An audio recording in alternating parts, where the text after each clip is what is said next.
Hello नमस्कार दोस्तों, स्वागत है आप सभी का आरबीएस यूके में। दिन है संडे का और समय हो जाएगा भाई 1:30 का। और आज मैं एक नए लुक में हूँ, अपना उत्तराखंड वाला पारंपरिक परिधान में। टोपी हमारी उत्तराखंड की और कमो भाई हमारा ये बास्कट और कुर्ता पजामा और नीचे लगा के धोती भाई, क्योंकि माहौल पूजा एक कार्यक्रम है हमारे सत्यनारायण कथा की पूजा करता हूँ हर साल। पिताजी हमारे क्या करते थे पहले, तो मैंने उसको कर ली है आगे के लिए। तो हर साल क्या करता हूँ तो तैयारियाँ कर दी है मैंने। पंडित जी का फ़ोन आया, भाई तैयारियाँ कर देना तुम, क्योंकि आजकल शेड्यूल सबका ही बिजी रहता है, पंडित जी का वगैरह का भी। तो मैंने तैयारियाँ कर दी हैं भाई, दिखाता हूँ आपको। जय हो।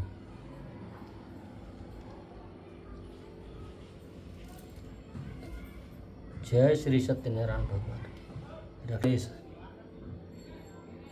बोलो शंकराई। जय हो। आप सभी के आशीर्वाद बने रहे सब।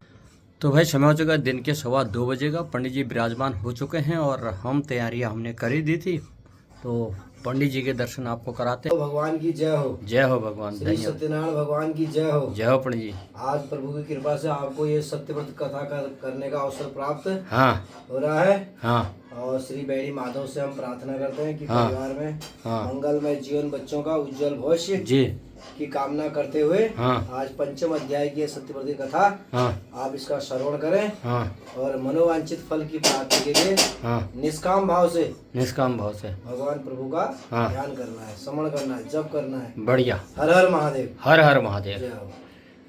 मात स्वामी सखा हमारे एक भवन्तो ओम दीपम प्रज्वाल्य ओम दीपम कर्पूरगौरं करुणावतारं कर्तारं बुद्धेहारं सदा वसन्तं हृदयारविन्दे भवं भवानी सहितं नमामि। भवं भवानी सहितं। ओम श्री गणाधिपते नमः। भगवान आज मकर का महीना है, माघ पद का महीना। भगवान सूर्य नारायण उत्तरायण हो गए।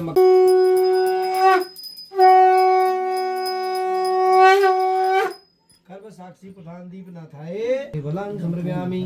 पुंगी बलं महादिव्यं नागवली दलानिताम् एलादि चूर्ण संयुक्तं तांबूल में प्रतिगृहीतां तांबूल फलम समर्पयामि। ठीक है, केला तोड़ो, भगवान को केला चढ़ाओ। इदं फलम नारायण नारायण लक्ष्मी नारायण की एक समय 88,000 की संख्या में संत जन ऋषिगण एक स्थान पर एकत्र होकर के वे मुझसे प्रश्न करने लगे। कह रहे कि नैमिक शारण नाम का एक तीर्थ स्थल है, उस स्थान पर जो है ये संत जन एकत्र हुए और मुझसे कुछ प्रश्न करने लगे। क्या प्रश्न उन्होंने किया, मैं उसी प्रसंग को आपको सुनाता हूँ और आप ध्यान लगाकर सुने। बोलो ऋषिर्वाचो, ऋषि बोल रहे हैं, कह रहे वर्तेन तपसा किवा प्रापते वांछितम फलम तत् सरम श्रोतुमिच्छाम कथयिष्यामि मुने। तो संत जन वेद व्यास जी कह रहे हैं कि वेद व्यास जी, हमें कोई ऐसे व्रत के बारे में बतला दो, ऐसे तप के बारे में हम जानना चाहते हैं जिसको करने से, जिसको सुनने से मनोवांछित फल की प्राप्ति होती है। हम ऐसे व्रत तप को करना चाहते हैं, हम जानना चाहते हैं। तो बड़े प्रेम से, श्रद्धा भाव से उन संत जनों ने वेद व्यास जी से इस प्रकार का प्रश्न किया। तो जब ऐसा प्रश्न आया तो वेद व्यास जी उनको बतला रहे हैं। क्या कह रहे हैं? कह रहे सुतवाचो, वे बोले, कह रहे नारदेव संपुष्टो भगवानम कमलापतिय सुरस्यं यथावाहं तस्वरं समाहिता। तो कह रहे कि उनमें संत नारद जी भी थे। संत नारद जी ने यह प्रश्न किया प्रभु से, उन वेद व्यास जी से किया कि हे वेद व्यास जी, ऐसा कौन सा व्रत है, कौन सा तप है, ऐसा हम जानना चाहते हैं। तो वेद व्यास जी कह रहे हैं कि एक समय संत नारद जी ने भी भगवान नारायण से इसी प्रकार का प्रश्न किया था। मैं उसी प्रसंग को आपको सुनाता हूँ। तो नारद जी ने भगवान नारायण से क्या कहा, यह इस कथा में इसका वर्णन है। कह रहे हैं कि संत नारद जो थे तीनों लोगों का भ्रमण कर रहे थे, इसी प्रकार का संकीर्तन करते। जैसे अभी हमने क्या था, श्रीमन नारायण नारायण भजमन नारायण नारायण का यह संकीर्तन जो है संत नारद जी करते हुए तीनों लोकों का भ्रमण कर रहे थे। तो जब इस मृतलोक का जब भ्रमण संत नारद जी ने किया तो संत नारद जी ने देखा इस मृतलोक के प्राणियों को अनेक योनियों में उत्पन्न देखा। अनेक प्रकार की योनियां हैं, 84 लाख योनियां इस धरा पर है। इन योनियों को जब संत नारद ने उन प्राणियों को देखा तो अपने अपने पूर्व जन्मों के कर्मों से दुखी देखा। उन्होंने कुछ भी नहीं किया है, वे जन्म से ही पीड़ाओं को भोग रहे हैं।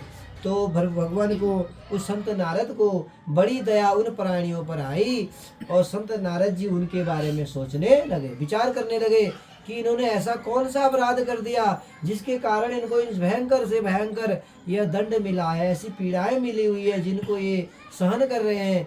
तो ऐसा कौन सा अपराध होगा, ऐसे इनकी पीड़ा को कैसे दूर किया जा सकता है। तो संत नारद को उन प्राणियों पर दया, बहुत बड़ी दया आई और विचार करने लगे कि इनकी पीड़ा को कैसे कम किया जा सकता है। तो कह रहे हैं ततो दृष्ट्वा जानानाम सर्व नाना क्लेश संविताम नाना योनि संपन्ना पश्यन्ते पाप कर्म भी। ऐसा कौन सा पाप किया होगा इन्होंने जिसके कारण बिना कारण के ये दुखों को भोग रहे हैं। तो ऐसा जानने के लिए उन्होंने जो है विष्णु लोक का गमन किया। उन्होंने कहा इस प्रश्न का उत्तर तो भगवान नारायण ही दे सकते हैं, वही जाने, उन्हीं से मैं इस प्रश्न का उत्तर ढूंढूंगा। तो कह रहे केनोपायन चेतेकं दुखनाशोति ये ध्रुवम इति संचित मनसा च विष्णुलोकं गतादा। मन में इस प्रकार का चिंतन करते हुए इस प्रश्न के उत्तर को ढूंढने के लिए संत नारद जो थे गोलोक धाम पहुंच गए, भगवान नारायण लोक पहुंच गए। तत्र नारायणम देवम शुक्लवर्णम चतुर्भुजम। जैसे गोलोक धाम और संत नारद जी पहुंचते हैं तो उनको वहां पर सुंदर ऐसा स्वरूप नारायण का दिखता है। कैसा स्वरूप बतला रहे, करें तत्र नारायणम देवम शुक्लवर्णम चतुर्भुजम। भगवान नारायण का संत नारद जी ने स्वरूप का वर्णन किया है। कह रहे कि प्रभु नारायण जो है शुक्ल वर्ण वाले हैं और चतुर्भुजाधारी है। हाथ में उनके शंख चक्र गदा पद्मम वनमाला विभूषिताम। भगवान नारायण जो है हाथों में शंख को धारण किए हुए हैं और शंख चक्र है उनके एक हाथ में और गदा है, पद्म को धारण किए हुए हैं और गले में जो है वनमाला यानी कि तुलसी जी की माला को धारण किए हुए है।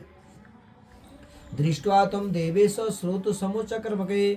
ऐसा दिव्य ऐसा सुंदर स्वरूप को संत नारद जी ने जब देखा तो संत नारद ने उनको दंडवत प्रणाम किया, नतमस्तक होके उनको प्रणाम किया और उनकी स्तुति करने लगे, उनसे प्रार्थना करने लगे। नारदुर्वाचो, नारद जी कैसी प्रार्थना कर रहे, करे नमो वांग मनसाति तरुपाय न सकते, करे आदि मध्यांत हीनायो निर्गुणाय महात्मने। करे प्रभु आप अपने भक्त के मन के गति को भली भांति समझते हैं कि मेरे मन में क्या है, मैं क्या जानना चाहता हूँ, आप भली भांति जानते हैं और आप जो है अनंत शक्तियों से संपन्न हैं। आप में इतनी शक्तियां समाहित है उनकी कोई गणना की नहीं जा सकती। कह रहे आदि मध्यांत हीनाय निर्गुणाय महात्मने। आप तो आदि अंत और मध्य से रहित हैं, कोई आकार नहीं है आपका और आप निर्गुण, आप सगुण भी हैं, निर्गुण भी हैं और सगुण भी हैं। और सर्वेषां भूतानां भक्त्यानां तु नाशनम। और जो भी भक्त आपका स्मरण करता है, आपका ध्यान करता है, आपका जप करता है, आप उस भक्त की रक्षा के लिए सदैव तत्पर रहते हैं। और करे श्रुत्वा श्रोतं ततो विष्णु नारदं प्रतिभासताम। और नारद संत नारद जी ने भगवान नारायण की और भी अनेक प्रकार की स्तुति करी, जैसे भगवान प्रसन्न हो सके, जैसे भगवान खुश हो सके उस प्रकार से उनका ध्यान किया, उनकी स्तुति करी, उनसे प्रार्थना करी। तो भगवान नारायण तो उनसे प्रसन्न थे ही और प्रसन्न होकर के उनसे बोलने लगे। अरे नारद श्री भगवान वाचो। जब संत नारद ने स्तुति करनी शुरू करी, प्रार्थना करी तो भगवान नारायण उनसे प्रसन्न हो गए, खुश हुए और उनको बोले कि हे वत्स नारद, हे पुत्र नारद, तुम अपना इस गोलोक धाम आने का कारण मुझे कहो। कह रहे हैं श्री श्री भगवान वाचो, भगवान क्या बोले संत नारद को, कह रहे की वर्थं माँ गतो असि त्वं किंते मनसि वर्तते कथसि महाभागा तत सर्वामि कथामिते। कह रहे कि हे नारायण नारायण नारायण नारायण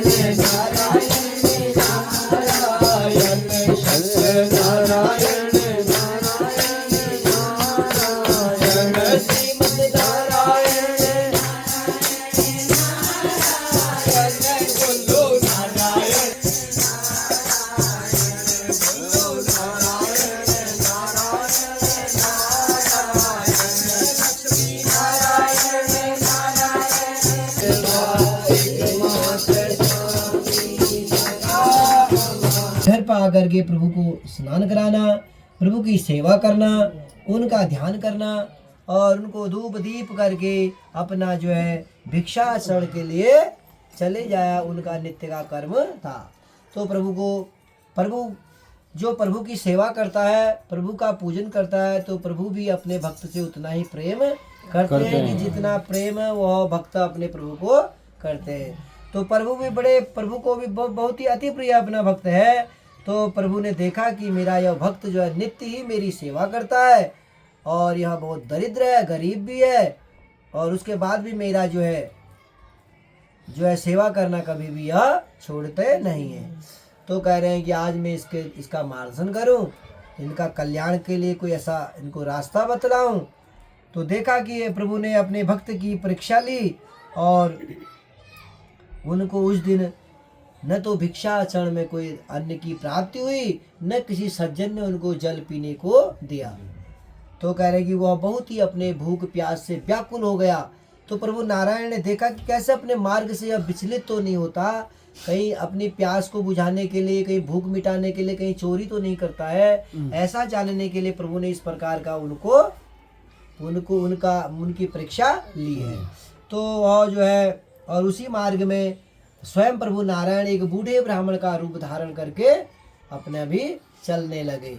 और वह दुखित ब्राह्मण को देखा, वह भूखा प्यासा, वह ब्राह्मण भी उसी मार्ग से जा रहे थे। और ऐसे उस ब्राह्मण को देख करके प्रभु नारायण ने बूढ़े ब्राह्मण के रूप में उस सज्जन से कहा कि अरे प्रभु, आप दीनहीन की भांति इस पृथ्वी पर नित्य क्यों विचरण किया करते हो? तुम अपना दुख का कारण मुझे कहो, मैं जानना चाहता हूँ। कह रहे कि वर्तंग भ्रमे विप्रो नहीं मही नित्य दुखिता। कह रहे कि तुम नित्य इस पृथ्वी पर रोज क्यों विचरण क्या करते हो? तुम्हें क्या दुख है? मैं समझना चाहता हूँ, मैं तुम्हारी पीड़ा को जानना चाहता हूँ। तो वह सज्जन तो प्रभु का प्रिय था, उसने सत्य अपने जो भी उस पे थी, अपनी जो भी पीड़ा थी वो उनको बताने लगा। ब्राह्मणों वाचा वो बोले तो बनाने के लिए भगवान ने उनको इस प्रकार से वह बड़ा प्रसन्न होकर के उसके लकड़ियों के दाम उसको दुगुने प्राप्त हो गया। लकड़ियां भी बिक गई है, जहाँ 3 दिन तक लकड़ियां नहीं बिक रही थी उस दिन उसके लकड़ियां भी बिकी और दाम भी दुगुने प्राप्त हो गए। और भी बोले सज्जन कोई बात नहीं, पैसे खुले वापस करने को नहीं है तो ले जाओ, कोई बात नहीं, दे देना। तो उस दिन दुगुने दाम प्राप्त होकर के वह बड़ा प्रसन्न हो गया।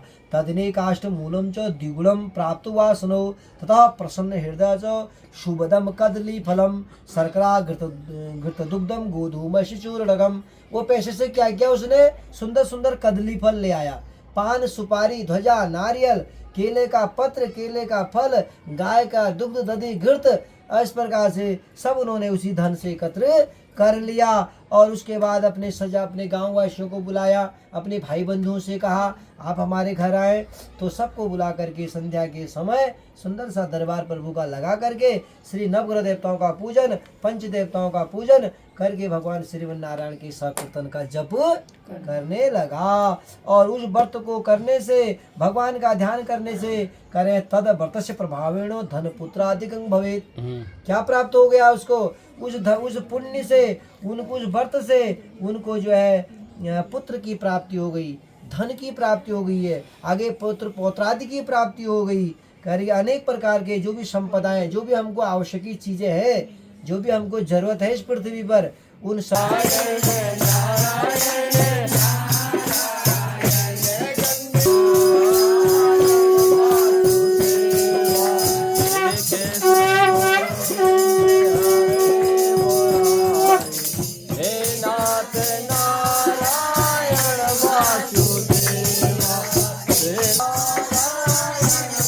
वो सुने अरे पुनर्ग्रामेद प्रक्षामि शृणमुनि सत्तमः पुरा चोलका मुखानाम जितेन्द्रिय सत्यवादी यो देवालयं प्रति दिने दिने धनंदत्वा सौद्य संतोषिया सुदे करेगी। प्राचीन समय का यह वृतांत है। प्राचीन समय में राजा राज्य क्या करते थे। तो एक राजा थे, उनका नाम है उल्कामुख। उल्कामुख नाम के एक राजा थे। वे जितेंद्रिय थे, सत्यवक्ता थे और अपने गांव नगर में अपने कुल देवता के दर्शन किया करना उनका नित्य कर्म था।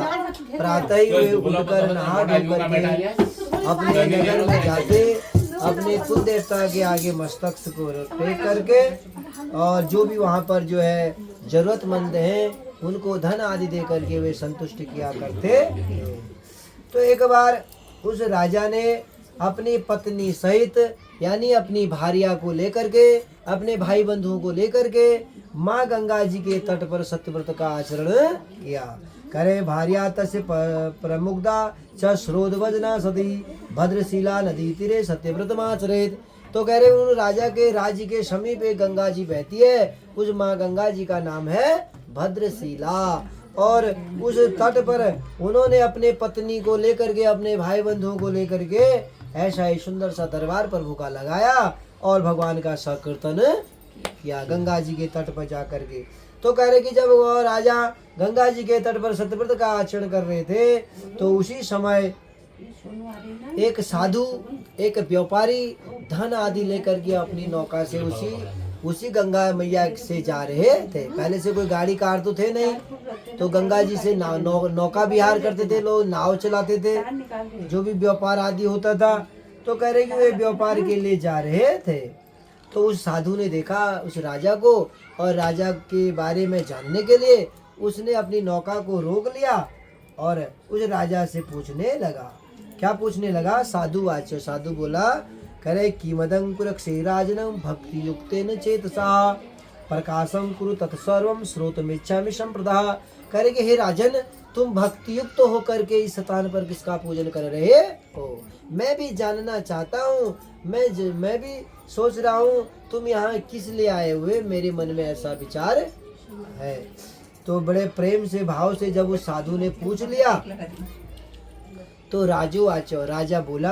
राजा ने उस साधु को उत्तर दिया कहा पूजनं क्रियते साधु विष्णु रतुल तेजसा वर्तम चौस नेधा साधनम पुत्र धावाप्ति कामया। वह साधु को वह राजा कहने लगा कि देखो ये भगवान नारायण है, ये अतुल तेज वाले प्रभु नारायण हैं और मैं भगवान नारायण की सेवा सत्य रूप में और इस गंगा जी के तट पर कर रहा हूँ, क्योंकि मैं निर्वंशी राजा हूँ, मेरी कोई संतान नहीं है। मैं संतान की सुख के लिए मैं प्रभु का पूजन कर रहा हूँ। भूपशि वचनं श्रुत्वा साधु प्रोवाप्त सादरम। उस राजा के वाक्यों को सुन करके साधु बड़ा आश्चर्यचकित हो गया। बोला कहाँ ये राजा है, जितेंद्रिय है, सत्य वक्ता है और जरूरतमंदों को धन आदि देकर संतुष्ट भी क्या करता है और सब कुछ प्राप्त होने के बाद भी कह रहा है कि ये क्या ऐसे कोई संतान प्राप्त हो सकती है। वह सोच में पड़ गया, बड़ा सोच विचार करने लगा। फिर सोचने लगा कि जब राजा को ऐसा विश्वास है तो शायद यह सत्य ही होता है। कोई बड़ा आदमी अगर कोई कार्य को करता है तो पीछे पीछे सारे लोग उनके करने लग जाते हैं। तो सोचने लगा यार सत्य होगा, ये हो सकता है भाई, मैं भी इस व्रत को क्यों न करूं। तो वो साधु जो था राजा को कहने लगा हे राजन, क्या तुम इस व्रत की विधि को मुझे भी बता दोगे, क्योंकि मेरी भी कोई संतान नहीं है, मैं भी इस व्रत को करना चाहता हूँ। तो राजा ने उस साधु को इस व्रत की विधि को कह दी, बतला दी। तो वह बड़ा प्रसन्न हो गया साधु और अपना व्यापारी से के लिए चला गया और जब व्यापारी करके अपने घर लौट आया अपनी भार्या को इस संतति सुख को देने वाले व्रत को कहने लगा, अपनी पत्नी को कहने लगा।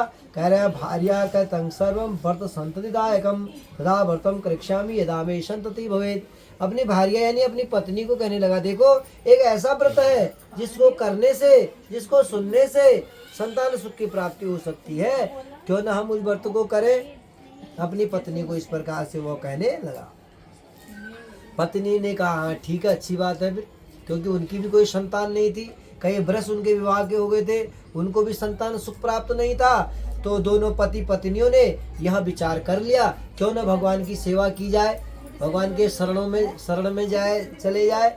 तो कह रहे दोनों पति पत्नी ने विचार कर लिया और भगवान नारायण के शरण में जाने का। तो कह रहे इति लीलावती प्रा पत्नी साधु सत्तमः एक से।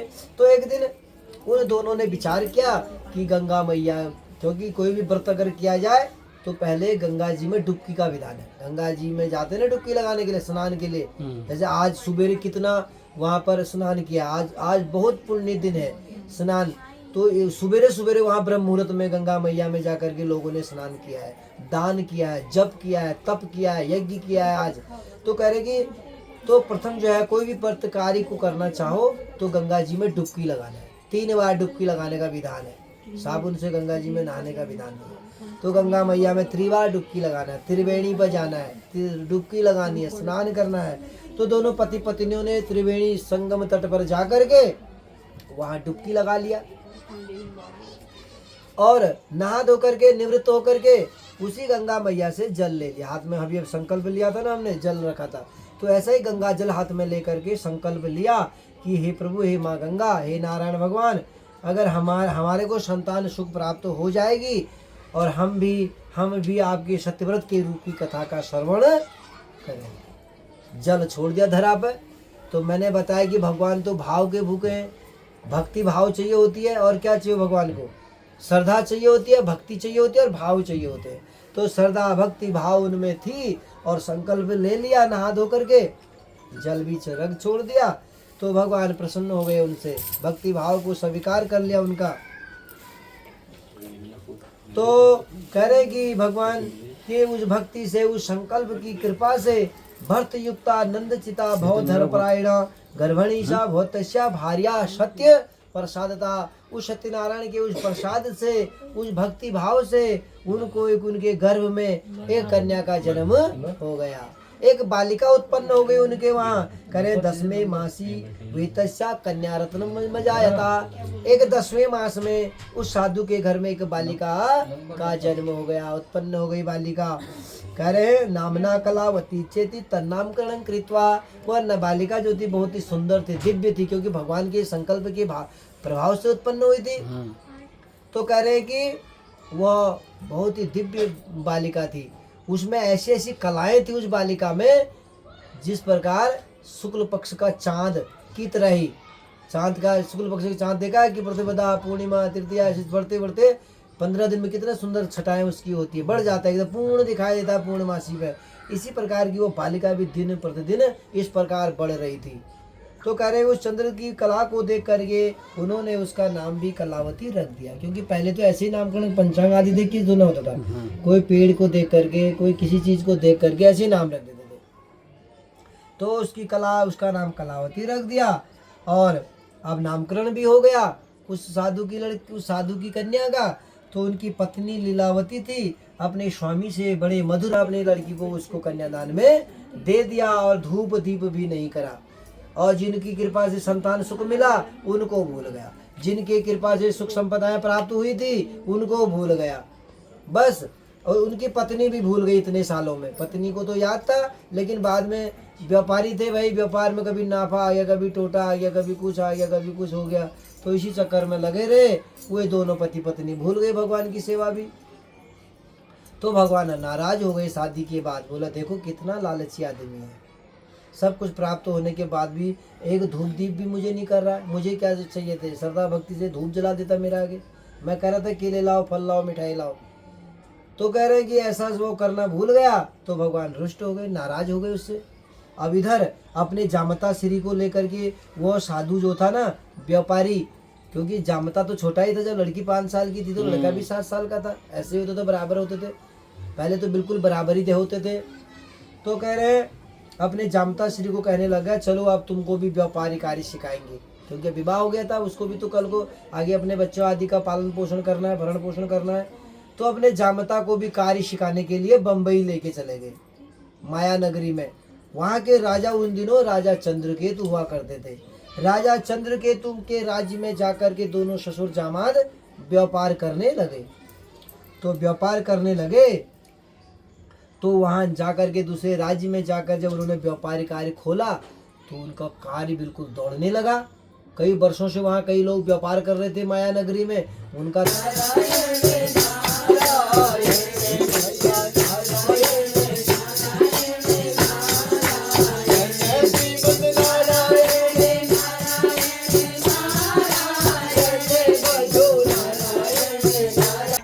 पंडित जी हमारे विधि विधान के साथ करते हैं और भक्त जल्दीबाजी में होते हैं। पंडित जी आज थोड़ा सा संस्कृत कम कर दिया, नहीं तो संस्कृत में भी बताते हैं और उसका अर्थ भी बताते हैं। बढ़िया है। प्रातः के समय में शौच आदि क्रिया के लिए माँ गंगा जी से पहले से कोसों दूर जाया करते थे। तो जब उन्होंने देखा अपने वापस आकर के स्नान धान करके शौच आदि से निवृत्त होकर के जब अपने नौका पर आकर के उन वैश्य पुत्रों ने देखा कि जो भी वस्त्र मुद्राएं थी वे सारे घास पत्तों में परिवर्तित हो गई। तो ऐसा जब देखा तो ऐसा देख करके वो साधु मूर्छित हो गया, बेहोश हो गया। अब जब घंटों पश्चात उनकी मूर्छा खुली तो अपने जामता श्री को कहने लगे कि ये सब कुछ क्या हो गया है, अब हम कैसे अपने गांव नगर को जाएंगे, क्योंकि हम तो कई वर्षों में अपने घर जा रहे हैं। हमारे गांव वासी हमारे घर वाले अब क्या कहेंगे हमसे, ये तो जो भी मुद्राएं हम पर थी सब तो घास पत्ते हो गए। तो रोने लग गया, वो विलाप करने लग गया, बार बार रो रहा है कि अब क्या करूं क्या करूं। तो ऐसा कहने लग गया तो उनके जामता श्री संग में थे। जामता श्री बोले कि आप ससुर जी पिताजी शोक का त्याग करो। देखो अब वे स्वामी कोई साधारण नहीं हो सकते, न जाने किस रूप में नारायण मिल जाए। हमने उनका उपहास उड़ाया, हमने उनको कटु वचन कहे, कठोर वाक्य कहे जो हमें नहीं कहने चाहिए। तो स्वामी के शरण में अब हमें जाना चाहिए। अपने उनके जो जामात थे उन्होंने इस प्रकार अपने ससुर पितामह से कहा, आज करूंगा कल करूंगा नहीं करूंगा, आज करूंगा करके तो कहेंगे अब शीघ्र ही घर चलो। और ग्रामवासियों को बुला करके अपने भाई बंधुओं को बुला करके सुंदर भव्य दरबार सत्यव्रत का उन्होंने अपने घर में लगाया। सुंदर सी इस कथा का श्रवण किया, भगवान को धूप दीप किया, भगवान को भोग लगाया और उसके बाद प्रभु के प्रसाद का भक्षण किया। सभी सज्जनों को महाप्रसादी का भक्षण भी कराया। बोलो श्री सत्यनारायण भगवान की जय। बोलो श्रीमन नारायण नारायण नारायण, बोलो नारायण नारायण नारायण, रटो नारायण नारायण, रटो नारायण नारायण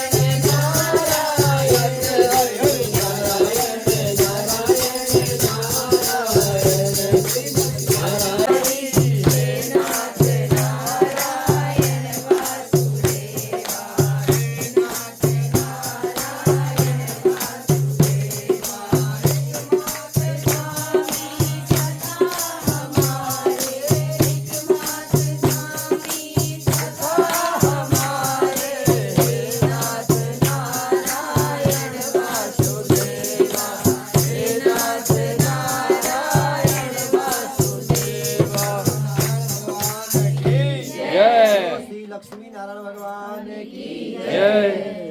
पुष्पम गृहीत्वा, एक पांचड़ी ले लो। पुष्पम गृहीत्वा सबको दे दो। पंचमो अध्याय पंचम अध्याय का पाठ है, ध्यान करें। करे अथा न्यातम स प्रक्ष्यामि सुरसुसुब्रा अंदितु राजा प्रजा पालन तत्प्रा।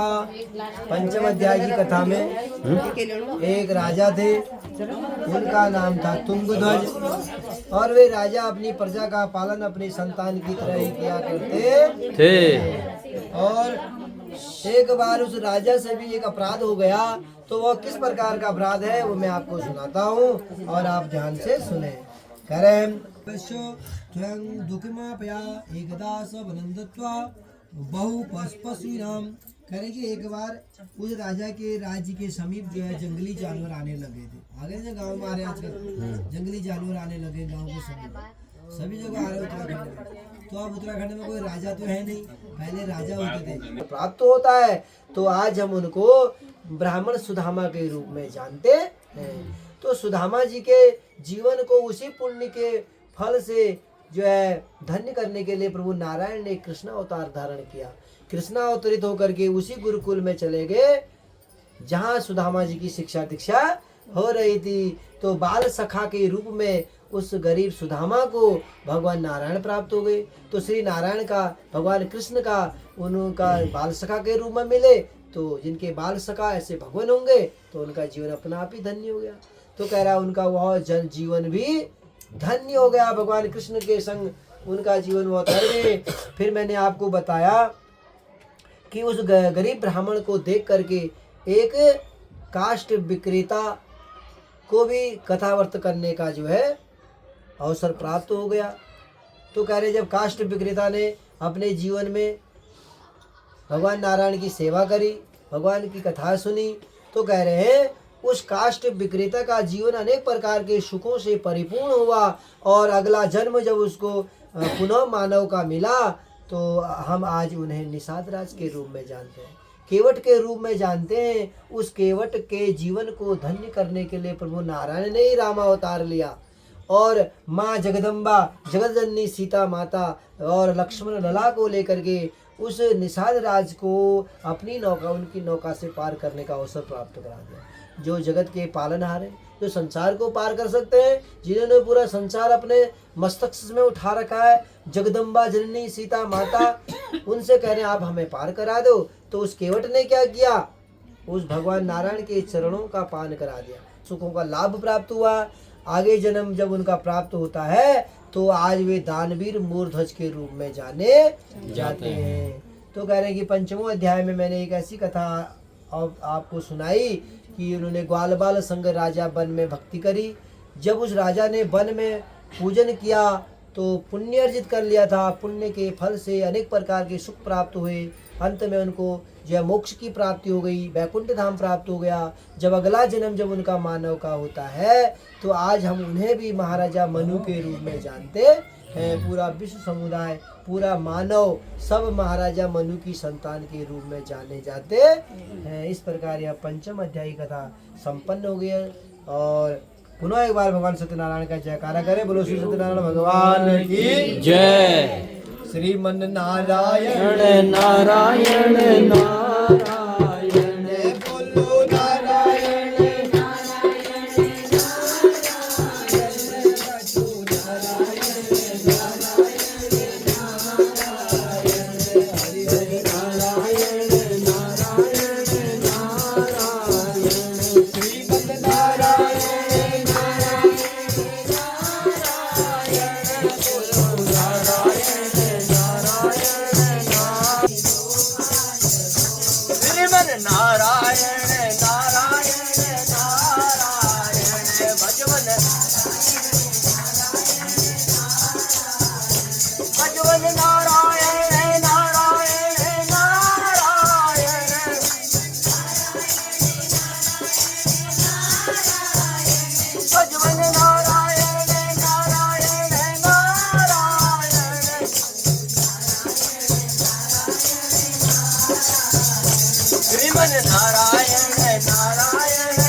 नारायण